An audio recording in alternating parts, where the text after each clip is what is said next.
నేను ఈ పాప మరణ నియమం ఏలుతుంది కాబట్టి ఈ రాత్రి యేసయ్య క్రీస్తు యేసునందు జీవమునిచ్చే ఆత్మ యొక్క నియమము నీ హృదయములోకి వచ్చి తన రక్తముతో నిన్ను కడిగి పరిశుద్ధపరిచి నీ ఆత్మను తన ఆత్మతో కూడా కలుసుకున్నాడు. కొట్టండి చప్పట్లు గట్టిగా, ఇంకా గట్టిగా.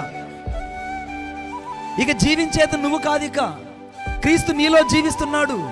క్రీస్తు యేసు యొక్క జీవమునిచ్చే ఆత్మ నియమంలో నీవు నేనున్నాం. ఈ రాత్రి నీవు నేను దేవుని సన్నిధిలో ఎప్పుడైతే క్రీస్తు యేసు యొక్క ఆత్మ నియమంలోకి వస్తావో అప్పుడు ఇక నీకు ఇంక ఏ శిక్షా విధి ఉండదు, ఇక ఏ శిక్ష నీలో ఉండదు. ఈ రాత్రి నువ్వు ఎంత ఘోర పాపివైనా, ఎంత బలహీనుడివైనా, ఎన్నిసార్లు పడి చచ్చిన వ్యక్తివైనా, ఎన్నిసార్లు కుక్కతన వాంతికి తిరిగినట్టు మరలా తిరుగుతున్న వ్యక్తివైనా, అయ్యా నువ్వు పందెక్కవై ఎన్నిసార్లు కడగబడిన బురదలోకి మళ్ళా పత్తి దొరిలినట్టు ఎన్నిసార్లు దొర్లి మళ్ళా కడుక్కుంటున్నా, మారు మనసు అంటే మాటి మాటికి మారిపోదు. అది మారు మనసు అంటే మాటి మాటికి మారిపోదు. ఒక్కసారి మారు మనసు పొందితే అది మరణం వరకు యేసు కొరకు ఎదురు చూస్తుంది. కొట్టండి చప్పట్ల గట్టిగా, మరణం వరకు ఎదురు చూస్తుంది.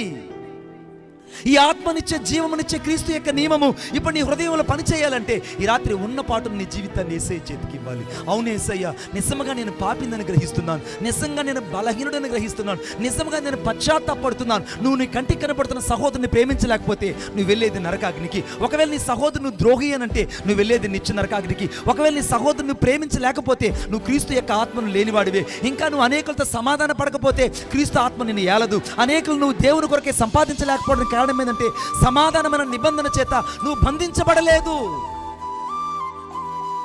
సమాధానమైన నిబంధన ఎప్పుడైతే నీలో బంధించబడుతుందో అప్పుడు దేవుని శక్తి నీలోకి దిగి వస్తుంది. ఆమేన్. దేవుని శక్తి నీలోకి దిగి వస్తుంది. నేను ఒక మాట చెప్తాను, బాగా గమనించండి.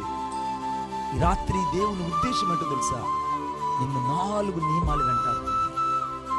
ధర్మశాస్త్రపు నియమము, పాప నియమము, శరీర నియమము, ఈ 3 నుంచి విడిపించబడలేక మనుషుడు అంటున్నాడు, అయ్యో నేను దౌర్భాగ్యుడనయ్యా, ఇట్టి మరణములకు లోనైన శరీరముల నుండి నన్ను విడిపించే ఆత్మదేవుడు ఎక్కడున్నాడని ఘోషిస్తుంటే అప్పుడు దిగి వచ్చాడు నా నజరేయుడైన యేసుక్రీస్తు ప్రభు.